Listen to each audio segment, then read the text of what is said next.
The Dave Hooker Show. A presentation of Off the Hook Sports. Objective insight, expertise, top guests. Available on YouTube, Apple, Spotify, and the Off the Hook Sports app. Download now for free. Also available on offthehooksports.com. I compute and obey. Now to Dave Hooker. Ready. Boy, here we go. And we got a lot going on and exciting times, even though they may be stressful times for you. Good morning, Tom. Billy Bob saying, boy, we got our butts whipped. Caleb promised national championship game. What happened? When did I promise that? What? Don't remember that. David said it's the offensive line. We don't have Orange Bowl Joe because over the half of the offensive line is gone and Mays is hurt. A lot of truth to that. And somebody that knows football way better than me told me, you don't have a Darnell Wright. And it was you, me, and Josh Ward that joins us on Thursday that most oftentimes said that Tennessee doesn't have a Darnell Wright. And now they don't have a Cooper Mays, who was their second most physical offensive lineman. So that's a real issue. But let me go ahead and set the show today. And if you have not subscribed yet, do so. Hit the like button, turn your notifications on, because a guy you may have heard about will be the next interviewee of Celebrate 98. I think most of our listeners have heard of Philip Fulmer, which we'll record tonight. Caleb, is that fair? Most people have heard of Philip Fulmer? I believe plenty of people have heard of Philip Fulmer at Tennessee. Is that a big get there, or is that a big get? It's a pretty big get. I believe he was the Coach of the Year award winner on that 1998 national title team. Yeah. Well done, Dave. Well done. Thank you. So the Celebrate 98 series continues. You had to work like heck to get that one. I did have to work like heck. I really did. And it's brought to you by Tennessee Cider Company, the original hard cider of the Smoky Mountains. Use the promo code HAT to receive some free swag on your cider order, available most anywhere in the United States of America. tncidercompany.com. Use the promo code HAT. They bring you Celebrate 98. So Philip Fulmer dropping tonight or tomorrow, but we'll record that with Fred White. Exciting times. Tuesday means John Adams, who we always love to visit with. And there are a ton of things going on, as you know, in Tennessee's football program, and a couple things that we want to highlight on the show today. We'll get to the Mel Tucker firing at Michigan State, how that can affect the Vols. Omarr Norman-Lott has been suspended, and what we're going to get into is your confidence in Josh Heupel dropped at all, and Tennessee's most likely record to finish the season. And as far as your confidence level in Joe Milton, where is that? So we've got a lot to get to. Yesterday was definitely a busy day, but this one will be every bit as busy. How are you, Caleb Calhoun? I'm good. Things are doing well. Happy Tuesday to everybody. I didn't get to talk yesterday, but I enjoyed my Titans win over the Chargers on Sunday. How about Ryan Tannehill being better than Justin Herbert? Might be the last time you ever say that. I'm obviously joking. Justin Herbert's better. Tannehill just has more help. Yeah, I love Justin Herbert, man. Just his ability, but not to get sidetracked. We'll also talk about Joe Milton as well, as we appreciate you getting on board, John Adams, to join us very shortly. And the Omarr Norman-Lott suspension, also 3 Gators suspended. And I'm just curious what you thought about that suspension coming down yesterday, as suddenly the Vols have a center who may not be ready to play, a guy who handles their play calls on defense, a transfer, Keenan Pili, he might not be able to play. Apparently, Dylan Sampson, who is banged up, according to Josh Heupel. And then you have Gerald Mincey getting busted for marijuana possession and casual exchange. I guess casual exchange is handing a joint over. That's not distribution. I guess it's just, hey, Caleb, here, take a hit of this. And then also you have the ongoing situation of this Tennessee football team struggles against Florida. When does that end? I don't know. But John Adams joins us now. John, nice enough to join us, and that's brought to you in part by our friends at Andy Mason Real Estate. I will tell you more about that. John, good morning, afternoon, evening, whenever someone might be watching. How are you, sir? Excuse me, Dave. I need to turn down my volume if that's how you're going to roll today. I want to start off by apologizing to Caleb for my comments about his T-shirt sports coat combo last week. That was unprofessional and inappropriate. I'm thinking about entering a 12-step program for ridiculing others. I've had a problem with that throughout my life, and I think now's the time to enter that program. Well, you might have to step that for Billy Napier, John. Yeah, I will say this, John. No offense, but I think Caleb has us both beat in the dressing department. He does today, but that's one day. You've got to be consistent. Yes. One day does not a career make, and one Virginia game does not a season make. Here we go. Today's tough question brought to you by Andy Mason, AndyMasonRealEstate.com. Boom, with John Adams and Caleb Calhoun. I'm Dave Hooker. Today's tough question. Take a side. Take a stand. The Dave Hooker Show, a presentation of OffTheHookSports.com. All right, listen to me closely, my peeps that are on the message board, because I want to hear from you. You can also send us a message via the Twitter, and we'll get to that.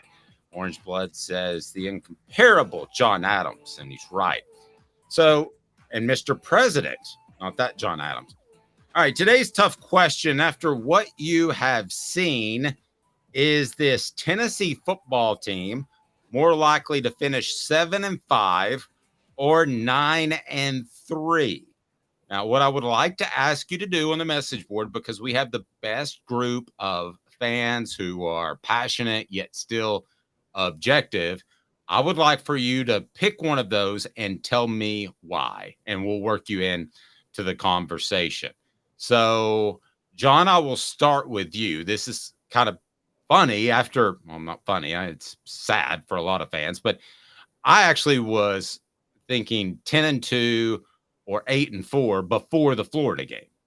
And I would have probably gone with 8-4. Well, now there's another loss under Tennessee's belt. So 9-3 or 7-5, which would you pick if you had to pick one of those two records? 7-5. Tennessee now, I mean, I picked Tennessee to go 10-2 in preseason. Oops.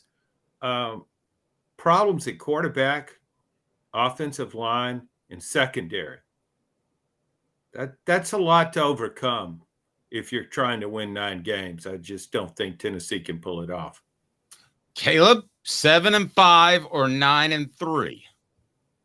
I'll still, with those two, stick with 9-3 because I know there's problems at quarterback, but I do think whenever Cooper Mays gets back on the field at 100%, I think you'll see the offense look drastically different. I think they want to be able to. I think the problem against Florida is they just couldn't run the ball the way they want to, and I think with Cooper Mays back, they'll be able to do that. I will agree with that, and I'm going to go 9-3 for that reason. I think Cooper Mays will be back eventually. I mean, I don't think there's any reason to bring him back versus University of Texas San Antonio, and I think that he'll come back and he'll bring a settling influence, to a calming influence to this group that I don't think they had on the road against Florida. And I think he's just overall a better player and a leader. So Tennessee could still drop games to Georgia and Alabama, which we entered the season thinking would be the two best teams in the conference. But I'll add this as well. John, the whole conference is down. And Caleb, credit to you, sir. He said it first after the first week or first 2 weeks. It just feels like the overall conference is down. And I think Tennessee could beat an Alabama or could beat a Georgia that maybe seem difficult because Alabama's on the road and Georgia's Georgia. But I think that's a real possibility. John? Oh, yeah, that's probably the best thing Tennessee has going for it at this point is that it's a weakened SEC in both divisions.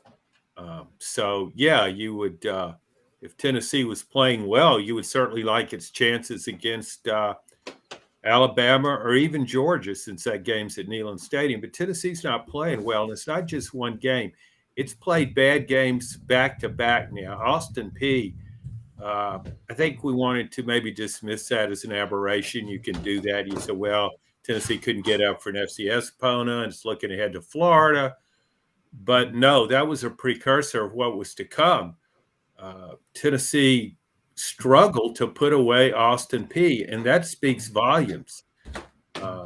Let's face it, Tennessee's play. And I think the schedule has given us kind of a diluted view of Tennessee because Virginia's probably the worst Power 5 conference team in the country. I was about to bring up that point. They, if you look at what they have done this year, John, it hasn't been very impressive whatsoever. And looking at their schedule right now that we have a little bit to work off of course, they lose to Tennessee 49-13 in the opener. They lose to James Madison 36-35, and then they lose to Maryland 42-14. The only thing good to ever come out of Maryland is sitting with us, and that's Caleb Calhoun. It's certainly not football. Crab cakes and football. What are you talking about? That's what Maryland does. Yeah, horrible. And noted respecter of people's lives, Ray Lewis played in Maryland for a long time. Yes. Yeah, that's good. Okay, so Wow. Rocky Top Tom says 7-5 or 6-6.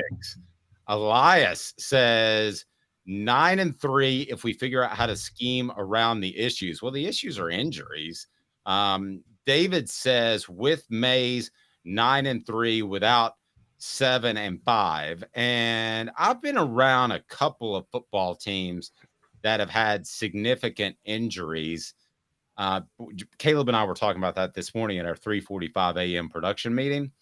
And he said the 2002 team. Now, did Tennessee, I'm trying to recall, even though I covered that team, Kevin Burnett and Constantine Ritzman were hurt early in the season. Do fans give much of a pass for something like that? Or is it just, hey, at the end of the day, it's your record, John? It's your record. Everybody has injuries. I mean, Tennessee has, what's it lost so far? It's lost Cooper Mays. It's lost Pilley. Those are significant losses. We assume at some point, based on the way Josh Heupel describes it, Cooper Mays is just about ready to get in there and knock some people around. That's been happening for about 3 weeks now, but he remains on the shelf, so to speak. But I think, I mean, you look around the league, other teams are experiencing injuries too. Some have suffered bigger losses in Tennessee. That's just part of it. You have to overcome injuries. That's where depth comes in. Yep, totally agree. And one more note from the message board I want to get to. I remind you, it's brought to you by AndyMasonRealEstate.com. Real estate experts with over 4 decades combined experience in East Tennessee. Best prices, best service in the Knoxville area. Go to AndyMasonRealEstate.com. AndyMasonRealEstate.com. Dan says 7-5 based on 3 games with no improvement. Supposed to get improvement between game 1 and 2 and has not gotten better.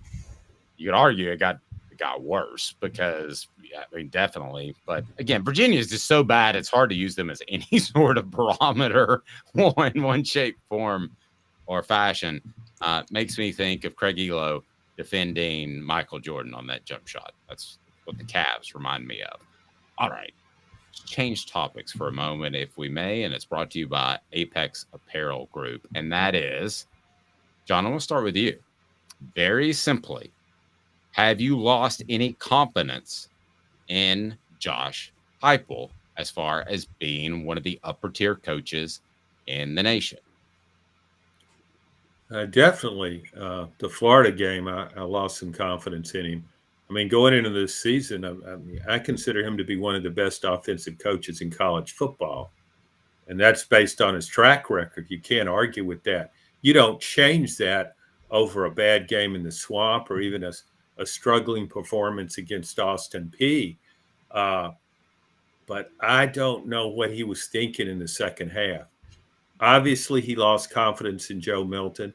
Obviously, he has little confidence in his offensive line, but you still got to go for it. You got to go down swinging. Milton was able to hit Brew McCoy on one touchdown pass, but it just keep running the ball while like clock's running too. It was almost as though he was playing to keep it close. So I was baffled by that. And now we've had back-to-back games, consecutive games in which this doesn't look like a Josh Heupel offense. And maybe I was too praiseworthy of him initially, but we have going into those two games, we had 27 games of evidence. I never thought I would see a Josh Heupel offense look the way Tennessee's did against Austin Peay, and certainly not in the swamp. He kind of had that deer in the headlights look on the sidelines, like, I got no answers for this. And maybe he really didn't, but yeah, so that affected my confidence level. Caleb, let me go to you. Confidence level dropped in Josh Heupel? Not Josh Heupel, the play caller, because I'm going to push back on you, John, a little bit. I get your point, but if you remember, Tennessee did get down into the red zone one time, failed on a 4th and 1 because the referee kicked the ball, and that probably would have been a touchdown drive. Their final drive, there was a pass interference penalty. There was that blindside block on McCall and Castles on another one. Brew McCoy drops a 3rd down pass. So, yes, he stuck with the run, but Tennessee still had enough possessions where they moved the ball where they should have scored on to win that game in the 4th quarter, or in the second half. So that's why I don't blame Josh Heupel, the play caller. Josh Heupel, the evaluator of talent. Yeah, no, I've been questioning that from the start. Now I'm really starting to question it because this is every time I see him now, I don't know what Josh Heupel saw to think Joe Milton was better than Hendon Hooker when he started him over Hooker 2 years ago. That was always a red flag to me, and it's a bigger one now. Josh Heupel has missed on a lot of, like, this is the first year you could say this is really his offensive line. And his guys he's missed on. The best blocker out on the field right now is Javonte Spraggins. That wasn't a Heupel signee.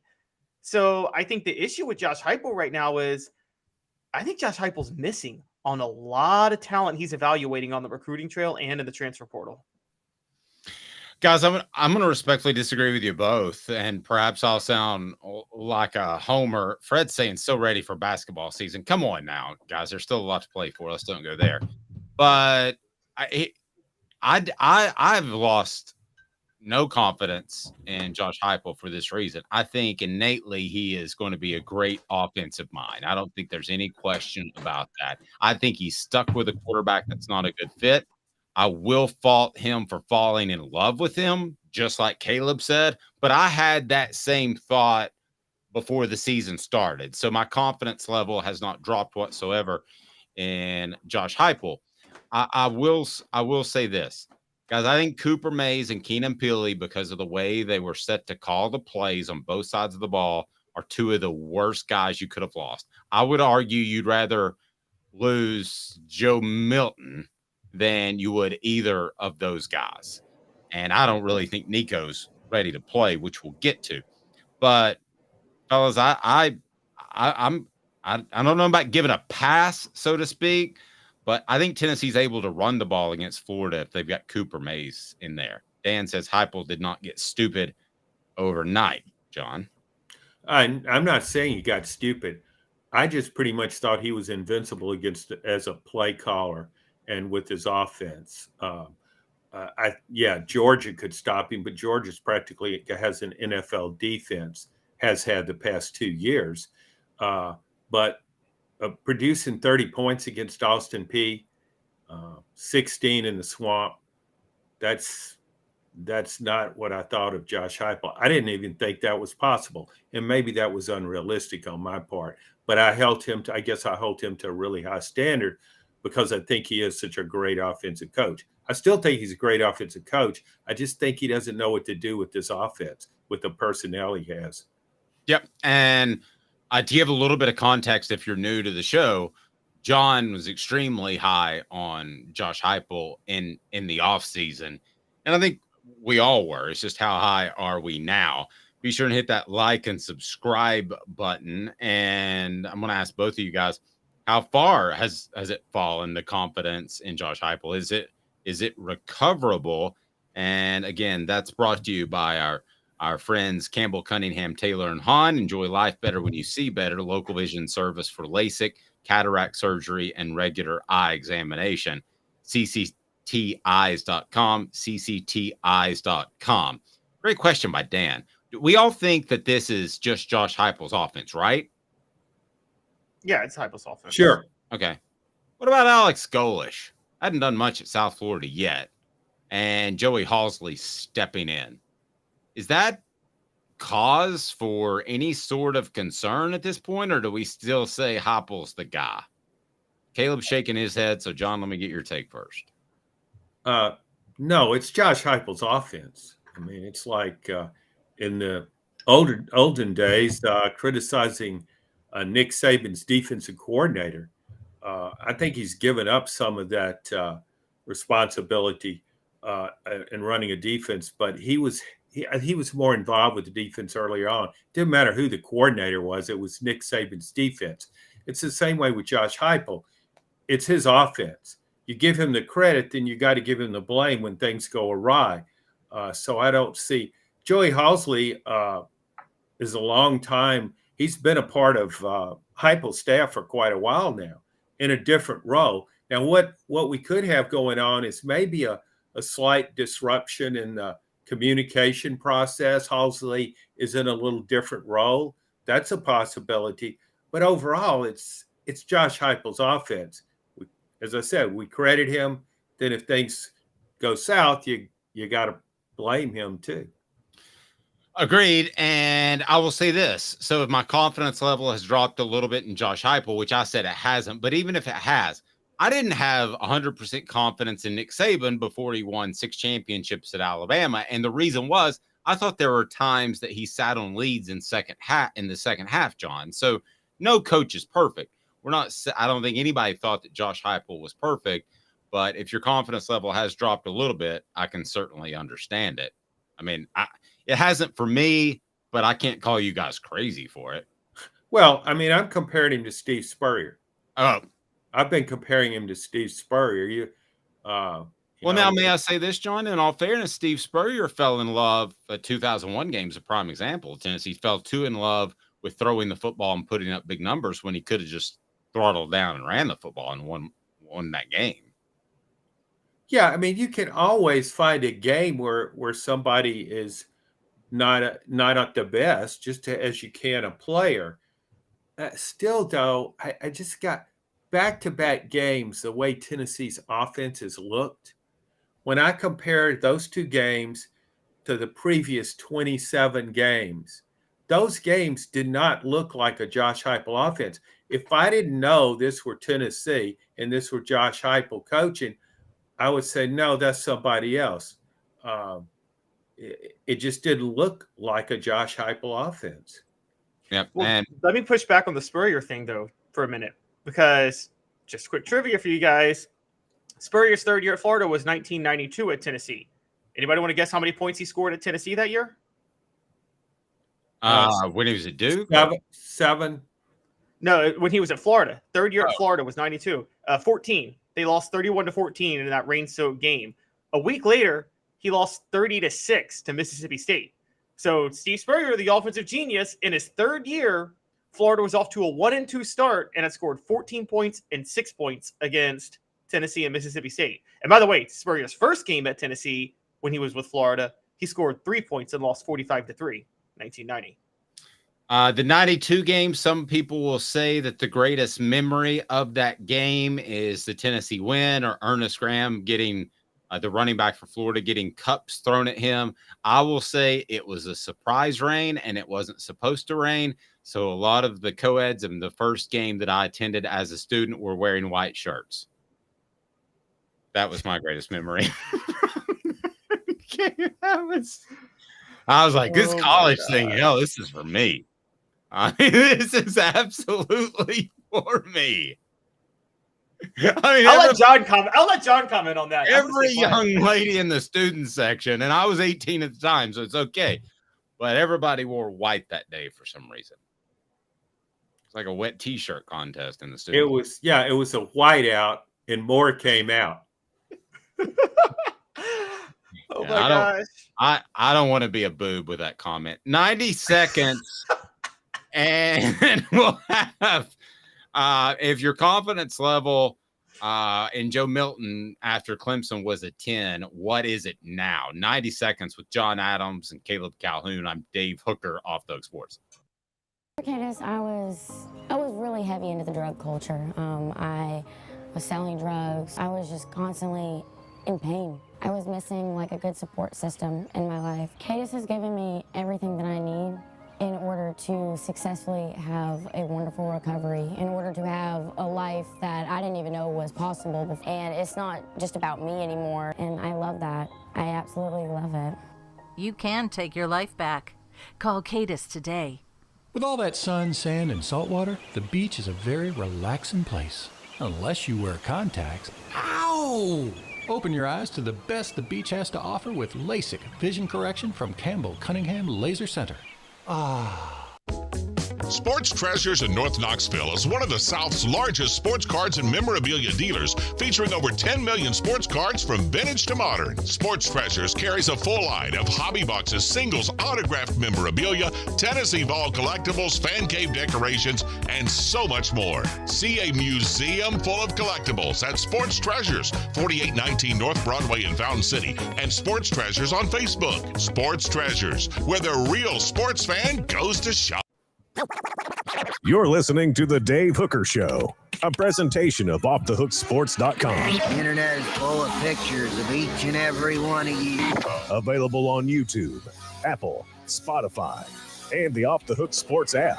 Download now for free. Is there nothing you people can't do? Also available on OffTheHookSports.com.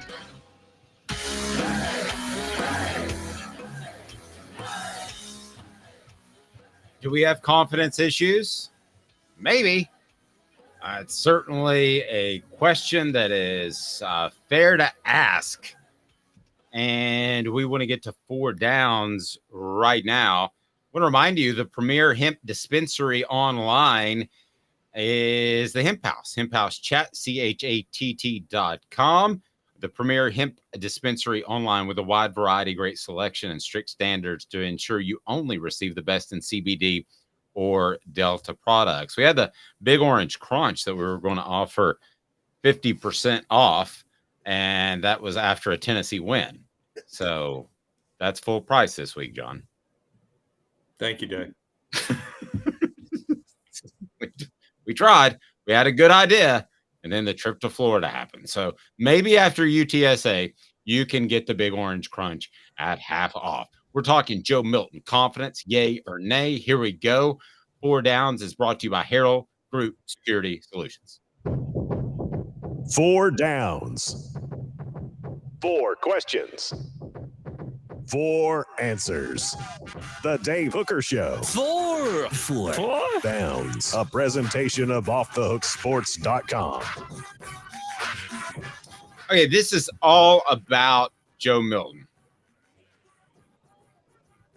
Pardon me. This is all about Joe Milton. And let's get to 4 downs right now. And if your confidence level has dropped in him, if so, how much? Can you get it back? First, Cooper Mays. Tell the great listeners what they need to do. Cooper Mays here. Hit like and subscribe. And give us a review if you're out there in the podcast world. We appreciate that. Gets us out there more. And we want to be a part of your day-to-day. We're live at 10 a.m. So let's go ahead and get to first down. Coop here. First down. All right. Pretty easy.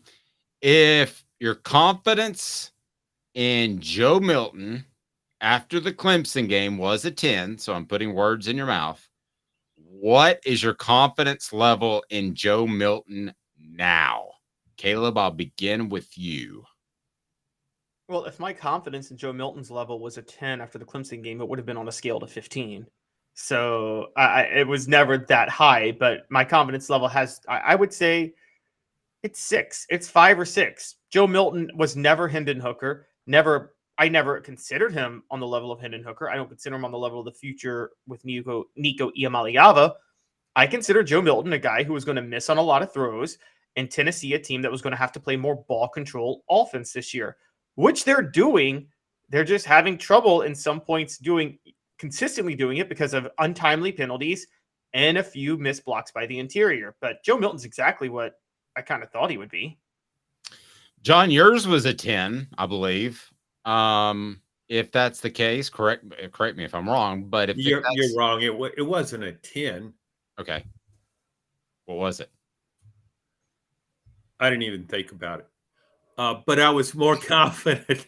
I was more confident in him after the Virginia game than I was now. So let's say my confidence level was a 10. That was the question. If it was we're a 10 then, what's it now? I would agree with Caleb, 5 or 6 on a 10-point scale. He started the Florida game by throwing 2 great passes, feathery touch, completions, touchdowns. And so I think he's improved as a passer overall. We didn't see that against Austin Peay, certainly when he started out 1 for 8. But his feel for the game, his decision making, I really question that, and that came up in the Florida game. Things like knowing where to run and when to run. You saw that 2-point conversion try, right? Yes, and we're going to get to that, which felt very rebellish. And I'll say in defense of the 2-point conversion, I thought about this over the weekend. It was 29-16 at the time. That's 4th down. Oh, okay. We'll get to that. You're right. I'll save it. Hang tight. All right. I'm calling my 4th down play on 2nd down, guys. Yes. Okay. 2nd down, Coop. Cooper Mays here. 2nd down. Do you think it's affected his confidence level, the fact that he hasn't gone out there and played? Played well. He's played. John? John. Oh, I didn't know whom you were calling on there, Dave. Sorry for the hesitation. Nobody raised their hand. Gave me more time to think about it, though. If he's has any self-awareness, it's affected his confidence. You start out a game 1 for 8 passing, that should affect your confidence. You lose a game to Florida and your offense generates 16 points. Yeah, that should affect your confidence. But, maybe he'll bounce back and have a big game against Texas San Antonio. Yeah, monstrous. He'll river walk them all over Neyland Stadium. I'm going to tell you what. I'm going to tell you I don't think it's changed, and it's brought to you by Herald Group Security Solutions, leadership, experience, specialization, addressing problems through unique mission-specific mitigation techniques, also making your children safer one school at a time. If your child goes to a private school, you need to go tell them about heraldgrp.com, the Herald Group Security Solutions. We've all heard of the tragedies. They will make your children safer. We're going to fight to get those in public schools as well. Herald Group Security Solutions.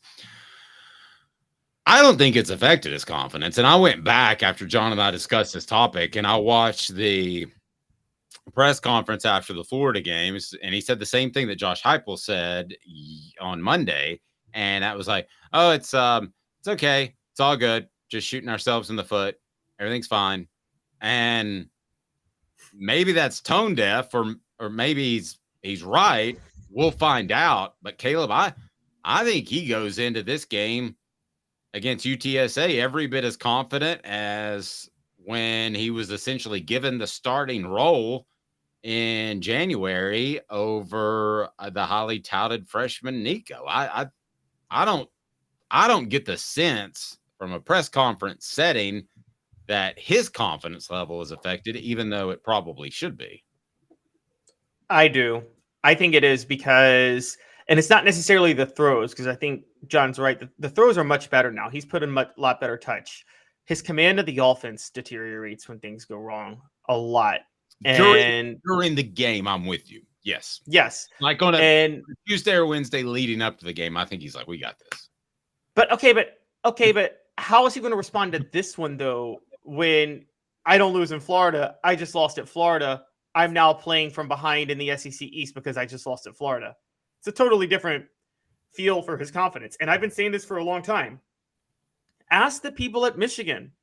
They weren't sad to see him go. And it was always the minute something went wrong, he completely unraveled the rest of the season. And so that's a big test for him now. I agree, but I don't think he thinks it's like that. I think he's cool with rolling out there and letting the chips fall where they may. Dave, do you think maybe Tennessee should play on Tuesday or Wednesday? You said Tuesday and Wednesday, it's good. Yes. Get a little maction. That would be fantastic. All right. What down, Coop? Tennessee center Cooper Mays here. 3rd down. Can he right the ship? I mean, obviously, it's not just errant passes. You can deal with a couple of those, but it's more along the lines of he's not handling the huddle correctly, and he's letting the clock expire, and we're going to get to the 2-point conversion. Can he right the ship, John? I really don't think so, but I guess it depends on what your expectations are for where the ship is headed. Let's go back to the last question. Can he right the ship to get them to a 9-3 season? I don't think so. Okay, Caleb? I think he could right the ship to get him to a 9-3 season, but I don't think there's much. But no, I don't think he can right. I don't think there's any really ship to right. I think Joe Milton is what he is, and I think what you saw with Florida, you can't expect much better out of him. But what you saw is enough for 9-3 if Cooper Mays returns, if things go the way they should. There were a lot of things that happened in that Florida game. And so I think that, 9-3 still on the table, even with Joe Milton playing the way he did against Florida. Papa J says before we get to 4th down, no, it is mental for Joe. I think he processes things too slowly. I think that was most evident in the pass to Dante Thornton that, man, if he leads him like Hendon Hooker would have, that's a touchdown in stride. And Kirk Herbstreit got all over Dante Thornton for not going up and making a play, and that's fair. But that ball is just thrown late, thrown off target. It shouldn't have been a jump ball. I don't think he processes things quickly enough. And I don't think he has confidence in his offensive line. But I do think he can right the ship once Cooper Mays is back on the field. So I guess I will differ in that regard from John. What down, Coop? All SEC center Cooper Mays here. 4th down. What the H was with that 2-point conversion? And Caleb, I know you've got a different take. You referenced it earlier, but the first thing I thought of with a 2-point conversion, and this speaks to field awareness and game awareness, he essentially jumped out of bounds on a 2-point conversion. I don't care if you throw a moon ball that's 30 yards high and lands in the end zone as a jump ball, like to begin an NBA basketball game. You cannot get knocked out of bounds on a 2-point conversion. You can say that guy was faster than you thought. Oh, you've got to throw the ball up for somebody to make a play, John. Caleb may see it a little bit differently, but you. No, you throw it behind your back, over your head, lateral it across the field. Or as you said, a jump ball, throw it 30 yards in the air. He can throw it 50 yards in the air. When it lands, it's going to hurt somebody, but maybe one of your guys gets to the deflection. But yeah, that's an all or nothing play. And I wonder about the play call, but just watching him execute it, I didn't understand that, except I do have a past reference with the Ole Miss game in 2021. Yep. And Caleb, you saw it different. Why? I would love to hear your thoughts on that play. Yeah. So here's where it's a little bit different from the Ole Miss game. Ole Miss game, it was touchdown or bust. You don't run out of bounds. I will say in Joe Milton's defense on this one. Now, y'all can question whether or not this was going through his mind in the moment. Okay. However, that touchdown makes it 29-16. There is the off chance with the college rules of a pick six on a 2-point play that would give them 2 points the other way. which would make it 31-16. Okay, you would much rather just play it safe and keep it 29-16. It would be a pick force two, an interception. wouldn't it? Yeah, pick two. That's what I mean. It would be a pick two. But here's the thing: if nobody's open, it's 29-16. And if you're not going to get it, then yeah, you still win the game with 2 touchdowns, which you probably need anyway. You probably need 2 touchdowns anyway. So I'm just saying that may not be in Joe Milton's mind. Caleb, given his game awareness, let me ask you this. Do you believe in your heart of hearts that he thought to himself, I could throw a pick 2. I need a bounce out of bounds? No, I'm just saying, I'm giving it. It's not as bad as the Ole Miss one. No, it didn't cost him nothing is bad. No, obviously Caleb is a contrarian. You can surrender points on PATs in college football. I know you can, Cable. But to actually believe that Joe Milton, if that was running through his head as he was running out of bounds, that's an incredible reach.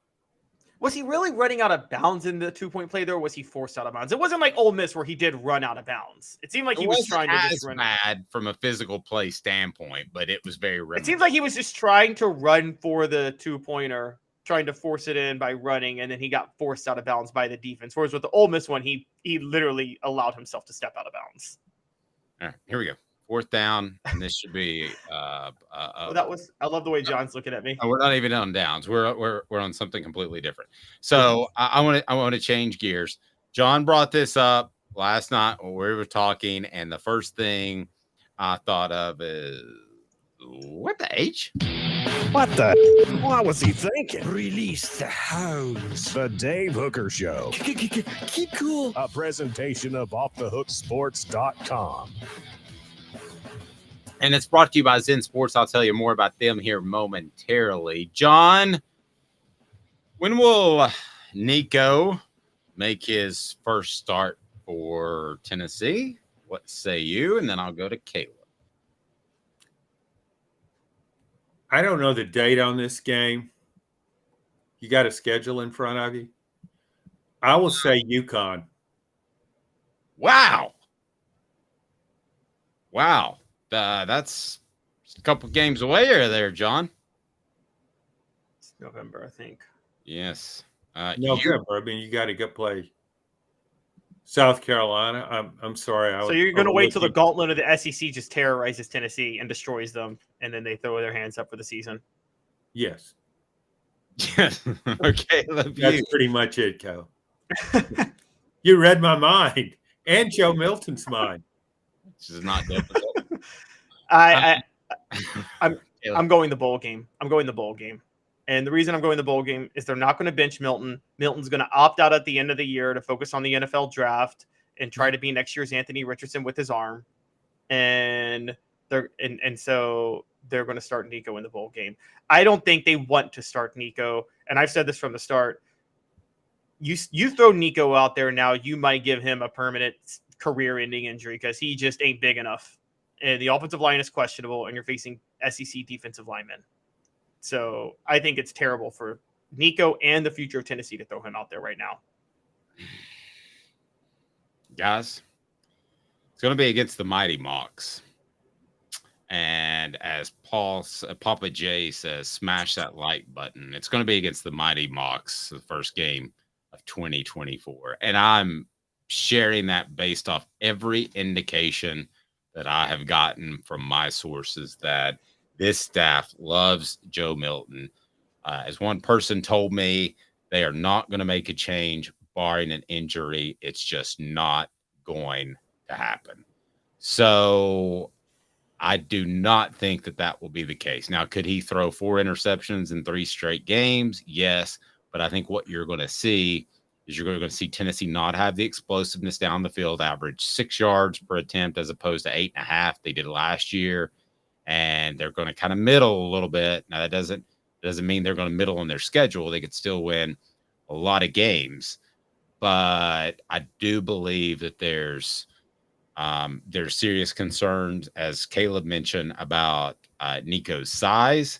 And but more than that, even, I think they are in love with Joe Milton. And it's like Jeff Gordon stepping up and seeing the best race car that Hendrick can provide, and then my wife's Altima. Yeah, not to say that Nico's an Altima, but I think that Josh Heupel is in love with the physical ability of Joe Milton. And John, I don't think that's going to change anytime soon. Well, I can understand their concern about that, but I go back to 1994 when Peyton Manning became the starter. He was very thin. He did not have the build that he had when he left Tennessee. He had kind of a high school body, and I wondered at the time, how would he hold up when he got hit? Well, he didn't get hit that much, for one thing. But I think... Now, to Caleb's defense, that was a very good offensive line. Tennessee does not have a very good offensive line. Yeah, they were behind Jason Lehman and Kevin Mays and Bubba Miller. Wasn't he on that team?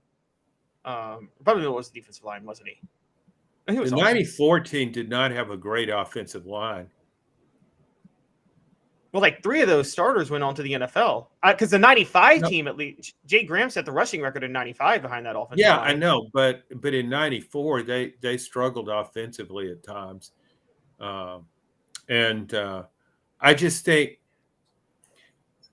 I'm a big believer in talent prevails over everything else. And I also believe somebody really talented, that what you see in practice isn't always what you get in a game, that really talented athletes can rise to the occasion. And when they get that shot, they make the most of it. So I'm not saying they should play Nico right now, but I'm just wondering the way the season might go. At some point, you can't be afraid to play Nico. I mean, how good's the offensive line going to be next year? You think this offensive line is struggling? Wait till next year. Yeah, they need at least 2 significant transfer portal guys. I'd go for 5. Yeah, and 5 would be good. 3. I mean, my goal would be 3. And John, you brought up a good point that I don't want to get too sidetracked on here. I'll remind everybody that this portion of the program is brought to you by Zen Sports. Zen Sports, the new sports book in Tennessee, revolutionizing the way you earn sports betting rewards. That means no more deposit bonuses that turn into deposit nightmares. On Zen Sports, what you see is what you get. And with their cash rewards program, you get a lot of cash for a welcome bonus. Earn an unlimited 5% cash back on your betting volume for your first 15 days when you sign up with promo code HOOKED. That's HOOKED. Unlimited 5% cash back. Download the app, use HOOKED. Keep betting and keep earning with up to 3% cash back on your betting volume every month. After that, refer friends to earn a percentage of their betting volume as cash rewards too. Zen Sports is bringing the cash back to Tennessee. So if you bet big on sports, you want to be betting on Zen Sports. Zen Sports betting just got better. John, you brought up a good point last night. We'll let you out of here. And that was Tennessee needs to be taking guys from smaller programs. And I think McAllen Castles is a good example of that have proven they're too good for that level and they're hungry, as opposed to guys that may be cast-offs from other programs, a la Dante Thornton. While we all think Keenan Pilley would have been very good, we don't know. And the rest of the guys that they've had and transfer portal guys have either gotten suspended, beat really bad on the edge, or not been nearly as good as we were led to believe. Yeah, I go back to last season when Billy Napier went from Louisiana to Florida.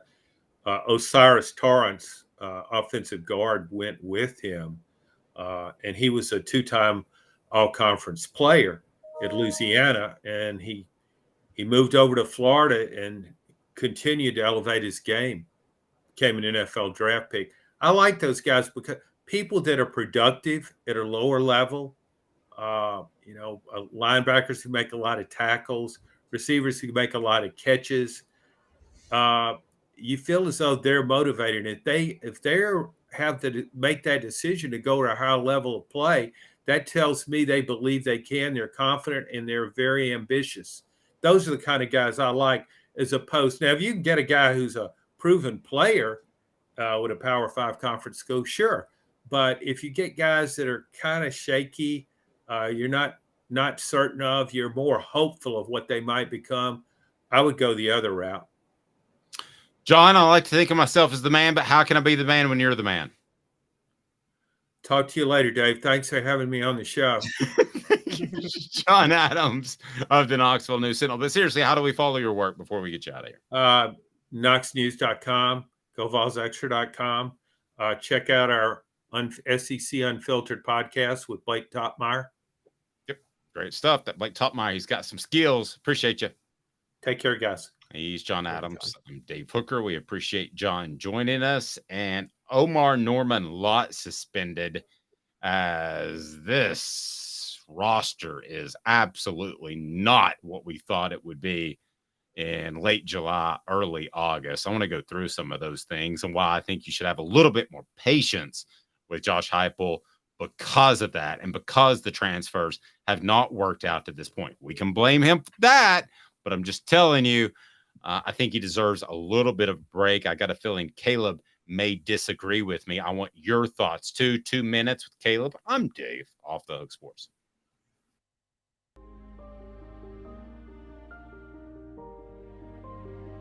Our family has been creating one-of-a-kind pieces of jewelry in West Knoxville since 1986. Each piece is a combination of unique processes that bring your idea to life. Every day in our shop, a truly special item with a story all its own is being manufactured in our facility, bringing the history and family sentiment into a whole new generation of life. We are grateful that you chose us to be Knoxville's best jeweler, a title that we value and respect. Because to me, being a jeweler and owning a jewelry store are not the same thing. I'm Rick Terry. I'm a jeweler, and we want to be your jeweler. Kingston Pike and Campbell Station Road in the heart of Farragut, and downtown on Gay Street right next to the Tennessee Theater. Hi, Mike Davis here with City Heating and Air, reminding you to always dare to compare. Our team provides quality local heating and air service, installation, and maintenance across East Tennessee. We use only the best equipment like American Standard heating and air conditioning for your residential, new construction, or commercial needs. Honesty, dependability, and customer satisfaction have been the cornerstones of our business since 1961. City Heat and Air. Dare to compare. These mountains hold and defend a spirit far better than moonshine. A drink that holds flavor that becomes necessity. A hard cider made and relished by folk who are as hearty as they are legend. A refreshment that can only be found in one place. With a taste that makes you say, give me 3 bottles of the good stuff. Tennessee Cider Company, where necessity can be found. Who's this guy? Hello, wizard. The Dave Hooker Show, Who? a presentation of Off the Hook Sports. What? YouTube, Apple, Spotify, and the free Off the Hook Sports app. Back to Dave Hooker. All righty. I want to clarify something. I think most of you agreed with John Adams. We had one person that said, get him off the channel. Well, I mean, if you want objective viewpoints here, you're talking about 3 people when we're on the channel together that have over 100 years of experience covering football. So we'll tell you like it is. If that's not what you want to hear, then we would hate to lose you. We love you here, but there's another channel that can't spell that likes to talk Vols, so you can certainly check them out as well. By the way, who doesn't like to mention the fact that Off the Hook Sports broke the players only meeting, which I thought was a huge, monstrous deal. And but anyway, when you can't spell, then that makes it tough to get proper attribution. So that can be difficult. And I want to thank our friends at A to Z Sports, Zach Reagan, saying definitely hate how that played out, that you broke the story. I thought he was very nice in that, and he appreciates our work, and I hope you do too. Go ahead and click on that like and subscribe button. Before we get to our next topic, I want to throw out a couple of things that are on the message board, because we have the smartest, and I mean hands down, the smartest listeners. They can all spell how to talk Vols. And we have the smartest listeners and viewers that that are out there. And Tom's one of the best, even though I disagree vehemently with Tom on some things. He said, I watched it for years, and as assistant coach, teams that don't hit in practice, I mean, you stink on game day. When I took over and made practice tougher than games we won. Listen, Tom's not just sounding like, oh, back in my day. No, Tom, you're right. You got to hit some in practice, and Tennessee does not hit very much in practice. Now, by the same token, you were the most exciting team in the nation last year, so I don't think it's an absolute, but I do think it's worth discussing. Back to the Nico thing, we had one person, Elias, say, for the record, my call on Nico's first start is at Kentucky.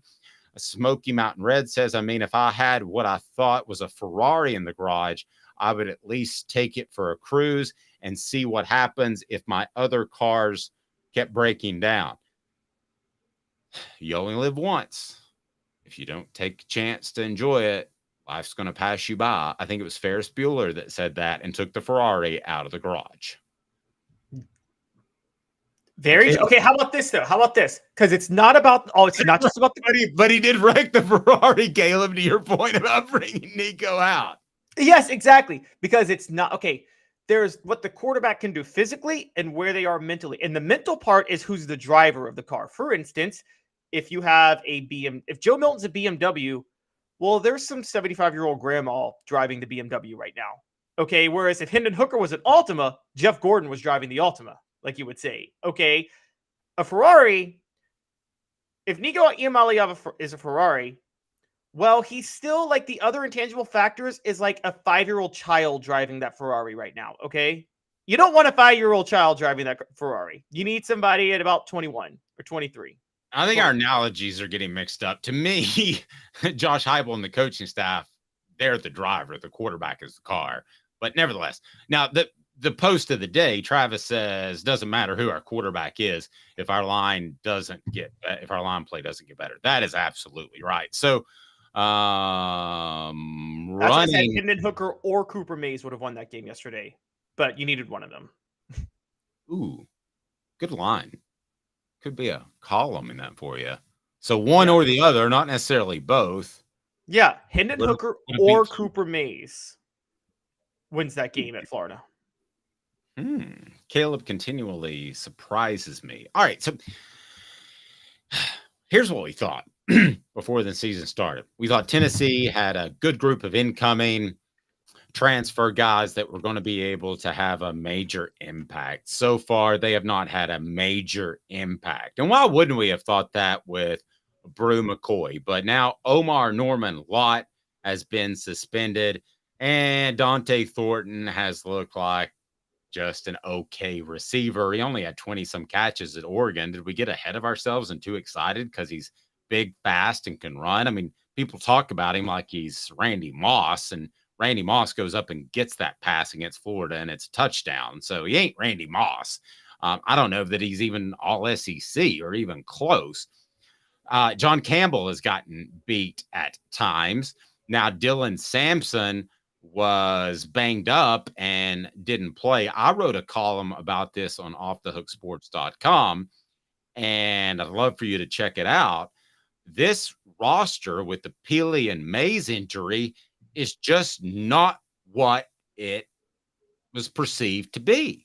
Caleb, it's not even close. And the latest coming when the SEC levies a suspension for the first half against UTSA, against Omarr Norman-Lott, also 3 Gators suspended. But this roster right now, if you thought it was an A, which I think is about right, maybe an A-, I think it had some holes in it. But if you thought that, then now you're looking at the roster. And I'm talking about the 2 deep, Caleb. There's 2 different things. I'm not talking about the 1 to 85, which I think has improved as a whole. But the 2 deep, if you thought that was an A to begin the year, you've got to downgrade that a little bit based off injuries and based off the lack of production by the transfer guys. As a C? C-? The star power is C or C-, and Josh Heupel's offense depends on the star power. The depth is, you miss the depth, and that's important. And you're right, you got a lot more of that. But you still need those 2 receivers that everybody in the country is afraid to guard. And I mean, Brew McCoy's kind of getting there. And it's not just Dante Thornton, though. I know Ramel Keaton has been reliable, but Ramel Keaton is only reliable when the star power elsewhere allows him to be your effective playmaker, and he hasn't been able to do that. So this comes down to Dante Thornton and Squirrel White in the slot. Both have actually been disappointing, not just Dante Thornton, Squirrel White too. But yeah, Dante Thornton. No, I'm going to disagree with you on Squirrel. I don't think he's had the opportunities, and he had a really tenacious run that got a first down. But we can agree to disagree on one guy. That's fine. Well, that's fair. I could actually get you. I could get down with you on Squirrel. Maybe just make him the starter full time and move Dante to the bench because he's been completely unreliable, and that's been a big issue. I think they put Dante in there because he's big and he might catch a jump ball. And that's exactly the route he ran for them. But the ball was out slow and the ball was out underthrown. But I think that's exactly why they put him in there over Squirrel at that time. Well, this is my thing with Josh Heupel, and I have to say this. I think Josh Heupel does not pay attention to intangibles at all in players. And I don't know if you believe that, Dave, but I think Josh Heupel thinks if you can do this, this, and this, I'm not going to question your work ethic. I'm not going to question, if you're going to fight for a ball. I'm not going to question your understanding of the offense. I think Josh Heupel is like, I do all of that. You guys are just moving parts, and I can plug you in based on your physical abilities. That's an underrated part of coaching, isn't it? You got to question and manipulate and push players' intangibles. And we're seeing this time and time again where he's just falling in love with the physical tools of players and nothing else. Now I'll disagree with one comment about Brew. Well, I'm not disagreeing with it. He's never going to be a deep threat. No, he's not. But I think he can be an elite receiver. I don't think we've seen the top end. Don't count last year because they didn't know if he was going to play because the NCAA didn't clear him. Okay, so I'm not counting last year, but physically when the eye test and the way he's able to make plays, I think there are times where you just throw it to Brew no matter what if it's one-on-one because he's going to put himself between the defender and the ball and he's going to catch it more times than not. And he's not going to give up an interception because he's the most physical, biggest receiver that is still athletic in the SEC. And one of them in the nation. I am telling you, this guy is going to be a first-round pick. Or at least a second-round pick. I'll go no lower than that. So I think we looked at Brew and what Brew did last year, considering the preseason issues with the NCAA, and you said, oh, well, this Josh Heupel guy, he's got the money. He's going to go out and get great guys in the transfer portal. And then what do you have? You have Omarr Norman-Lott, who gets suspended. What do you think of his play? I want to talk about these transfers for a second. What do you think about Omarr Norman-Lott's play as we look at the transfers to this point? Good? Oh, Okay. Yeah. Yeah. Good. Not that impressive. Yeah. I mean, they got a bunch of guys, so they rotate them a lot. So we haven't seen him in 20 consecutive plays, I don't think. John Campbell Jr., very on and off. There are times where he's driving people back into the student sections. There are other times where he is just giving up woeful pass rushes. And I think that's scary. I'd rather have a guy that's consistently above average in pass protection as opposed to a guy who's really good in pass protection then really bad in pass protection. That scares me. Yeah, I mean, John Campbell Jr. is erratic as I'll get out. And people fall, again, that's Josh Heupel falling in love with the physical abilities and not caring and not paying attention to the mental errors he's making in the game consistently, which I'm seeing he's not maintaining blocks long enough too. That's a big one. Everybody fell in love with him blocking a guy blindside style out of the stadium against Virginia. And that's just not, there's more to playing left tackle than that. And I've been critical of John Campbell from the start, and I'm still not in love with him the way everybody else is. I do like the fact that he came in and grabbed a starting job. Okay, so give him some He was credit. given the starting job. Well, given, but he locked it down because another guy didn't. And I want to get to him. Because, listen, if you come from a Power 5 conference, you need to come in and you need to lock down a starting job from the get. And maybe he was given it. Maybe it was out of desperation, but he did lock it down. Sports Treasures carrying over 5 million sports treasures and so much more. Follow on Facebook for the best sports memorabilia daily updates. Sports Treasures in North Knoxville. They carry Celebrate 98, the book. They've got it there, or you can order it right down there for a personalized copy. Remember, they won a championship 25 years ago. Andre Keurig, it took an injury for him to be a starter. When you come from Texas, if you evaluated him correctly, he should be a starter from day one. At least give John Campbell credit for that. And Andre Keurig needed somebody to get hurt to be a starter. Well, wasn't he going to start anyway? It was Ollie Lane who was the odd man out. I think Ollie Lane was going to start at left guard. And I think that Cooper Mays was going to start at center. I think that's the shift based off what I had been told. Do I feel 100% about that? No, but I feel about 75, 80.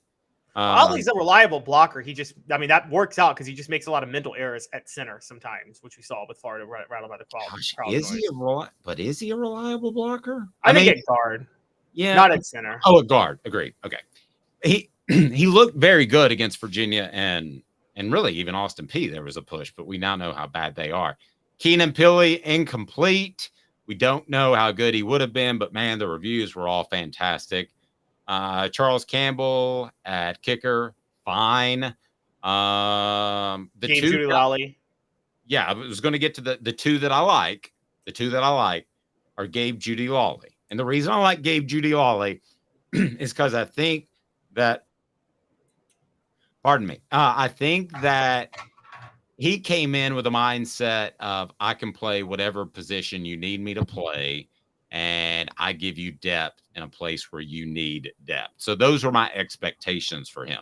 He has reached those expectations. Is he Deion Sanders or is he Troy Polamalu? No, but it's pretty darn good. So I would take him. I don't know if you're as okay with him as I am, but still okay. He's on a grand. He did give up 4 catches on 4 targets, I think it was, on Saturday, but that's fair. That is fair.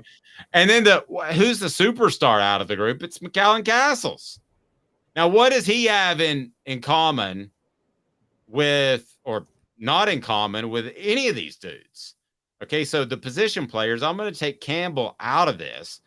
Judy Lawley comes from BYU, Power 5 program. Campbell comes from the University of Miami, Power 5 program. Omarr Norman-Lott, Power 5 program. Arizona State, Thornton, Oregon, Power 5 program. Pili, BYU, Power 5. Keurig, Texas. Good gracious. That's as Power 5 as they get. So Campbell is from Indiana. That's still Power 5. But McCallan Castles came from UC Davis. I want to say UC Irvine all the time. He came from UC Irvine. So he gets this opportunity, and he's playing up a level because he was just too darn good when you watched him on tape to play at that level.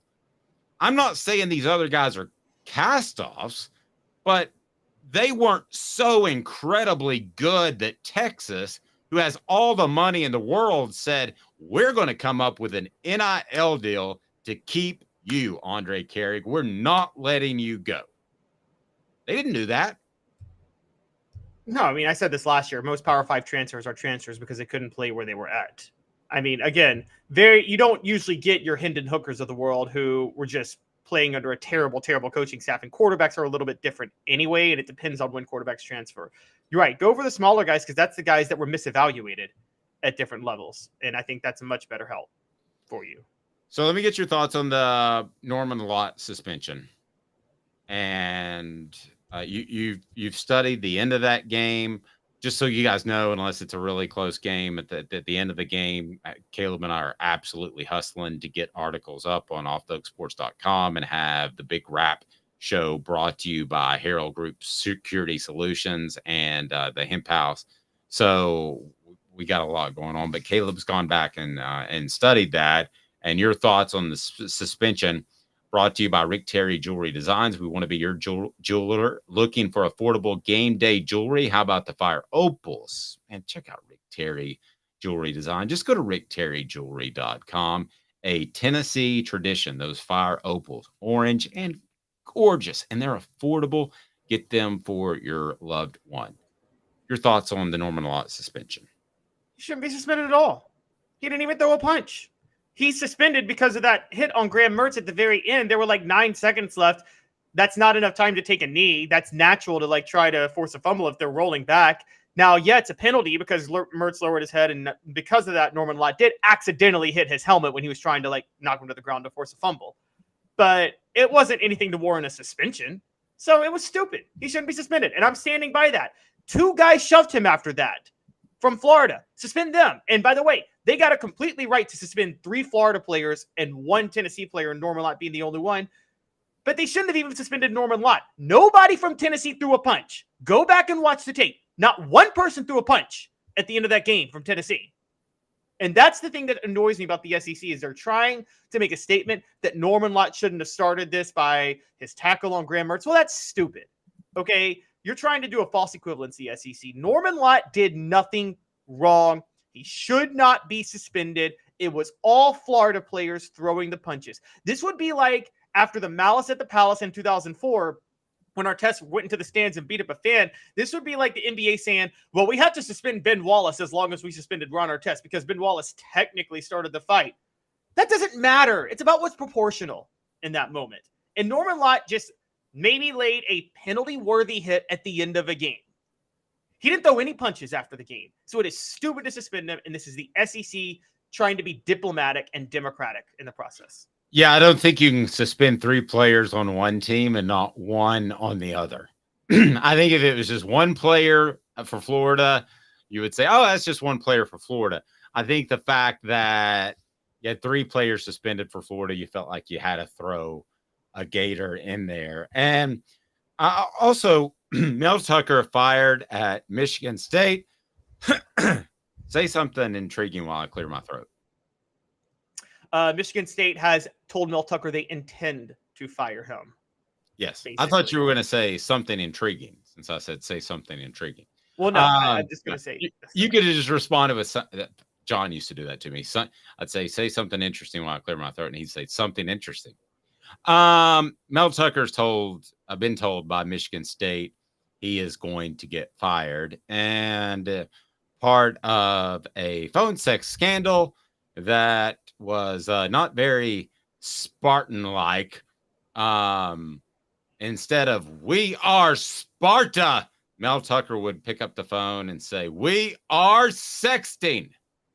No, he didn't say that. But how can this affect the Vols? Because any coaching shuffle has connections. These guys are all intertwined like coral. And could Tennessee see any of its coaches poached, or how do you see this playing out as far as affecting the Vols? Mel Tucker will be fired at Michigan State. And by the way, he was supposed to get the Tennessee job, but the Vols went with Jeremy Pruitt. So the worst of 2 evils, paying players or sexting with somebody that's a advocate against sexual harassment. They both seem pretty bad.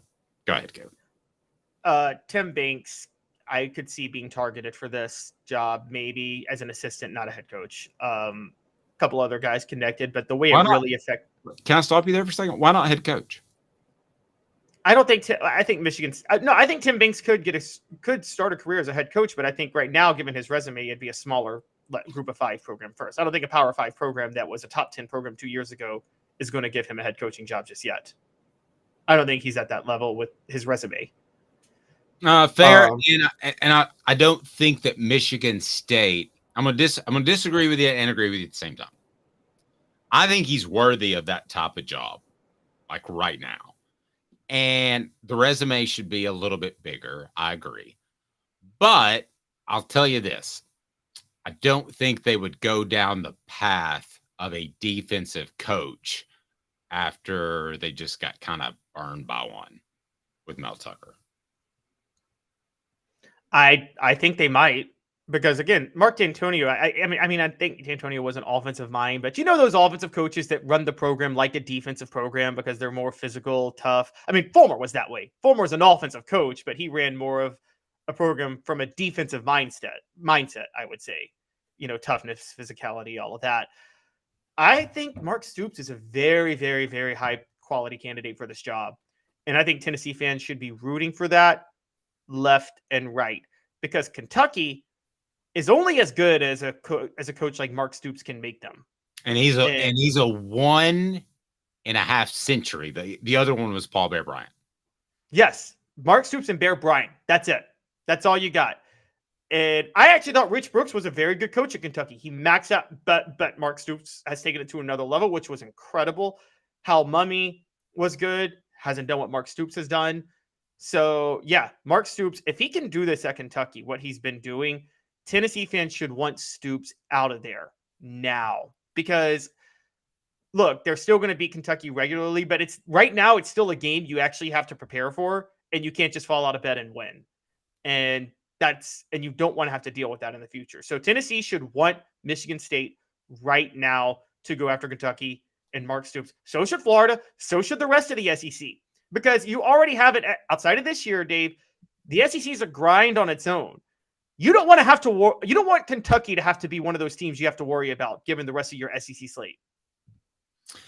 Agreed. And I respect Stoops every bit as much as you do. But again, a defensive coach, I think they would go along the lines of an offensive coach, try to get some sort of innovator in there. And I don't know that guy's out there necessarily. Can you think of someone perhaps even in the SEC that they would look at and say, that's the guy, that's who they want to go after? I don't see anybody else really in the SEC at the assistant level or a head coach that would leave. I think Kiffin would be happier at Michigan State. Well, I knew you were going to go there. I've always got my eye on Kiffin, but I don't think he'll ever leave the SEC. I think he loves the SEC and he realizes that it's analogous to the NFL with the passion, the pay. I think he's frustrated at Ole Miss because there's a glass ceiling there. No, I don't think he would do that. Okay. I think look, Michigan State, I think Michigan State should go for an innovative coach because I do think one of Michigan's biggest problems is they keep and this is one of Harbaugh's biggest problems. It's funny that Ohio State has been the offensive innovation program in the Big Ten over the past 10 years, because if any program can afford to not be the innovative program, it's Ohio State, because there's so much talent in that state. Michigan needs the innovator, and this is why Michigan gets to the playoff and doesn't win. And I honestly, all things being equal, Dave, I think Penn State's a better job than Michigan State or Michigan in football, only because the talent is better in Pennsylvania than it is Michigan. Yeah, but Michigan does such a great job of rating Ohio. It's almost like their Georgia, is it like area. Oklahoma rating Texas. What? Yes, or their Atlanta area when Tennessee's at its best, rating that area. So I don't think it's better than Michigan. I think Penn State's a better job than Michigan State. But I mean, let's be honest too. I mean, you thought Tennessee was an undesirable job for a lot of years, and it was because of all the issues they had and that sort of thing. I mean, how undesirable is Michigan State right now when you got a coach that was involved in a sexual scandal? You have the Larry Nassar thing that's out there, which is just absolutely disgusting. I mean, if I had my choice of Michigan State or Appy State, I might take Appy State over Michigan State. You're never going to win there. I mean, you're never going to win the Big Ten at Michigan State. You're always second fiddle to Michigan. Yeah, and, it's going to be more in the news for the next 2 years because, as we know, Simone Biles is going back to the Olympics, who was the most high-profile victim of Larry Nassar. And I'll just say, for those of you that don't know, you can Google it. I don't want to get into it because it's gross. It's gross. It has to do with sexually assaulting female adolescents and minors. Which is why, by the way, when she had whatever she had a couple of years ago and people said she let her team down, the gymnastics team at the Olympics, Simone Biles owes that Olympic team nothing. I think it's called the Zoomies or the Swirlies. Something like that. I forget what it's called, but she owes that Olympic team nothing, okay? Because they covered up for Larry Nassar sexually assaulting her, and she's not getting paid in those Olympics. Okay, she's nice enough to just go compete with them, and so is every member that was a victim of the Larry Nassar trial. But you're right, Larry Nassar, Michigan State, and the Olympic team covering up for it. And then this is probably why they came down so hard on Mel Tucker, by the way. I mean, also, they might have come down because, Dave, I think they wanted to get out of having to pay out his contract. Certainly. Yeah, I mean, there's no question. Michigan State, SEC equivalents to me around the level of Ole Miss. Yeah, I think that's pretty fair. I think that they're in the middle of the pack there, and they probably can't win a championship, but they can have a good 10-win season now and again, but they're probably on average an 8-win type of program. So I think that's pretty fair, but I can tell you this. I actually think they're higher in the Big Ten than Ole Miss is in the SEC, but that's because the SEC has more national brands than the Big Ten. I mean, I think after Penn State, Michigan, and Ohio State, Michigan State might be the 4th best job. Let me ask you this, because it would be huge if Mark Stoops left for Tennessee's betterment. So you're Mark Stoops, and he's making a good bit of coin at Kentucky. You're Mark Stoops. They've built you a facility. They've got the Kroger Field where you can check in and check out. And if Michigan State came to you and said, I will offer you double, I will give you the same stupid contract we gave Mel Tucker, double the cash, will you come? And you're Mark Stoops, you say, I think you go take it. I think you go take it. I don't even take the phone call. You don't take the phone call from Michigan State? Nope. You stay at Kentucky? Yep. Where John Calipari is going to try to railroad your program every other day? I do. I know it sounds crazy. I don't want any part of Michigan State. I don't want. I will give you this. The only thing I will say is we've looked at the potential annual rivals for the SEC, and Kentucky's probably going to have the easiest slate because I think theirs is going to be Missouri and Mississippi State and Vanderbilt, which is like a dream, like annual 3-game rivalry. And with the college football playoff expanding to 12 teams, Kentucky has a chance to be in the race every 4 years if you're Mark Stoops.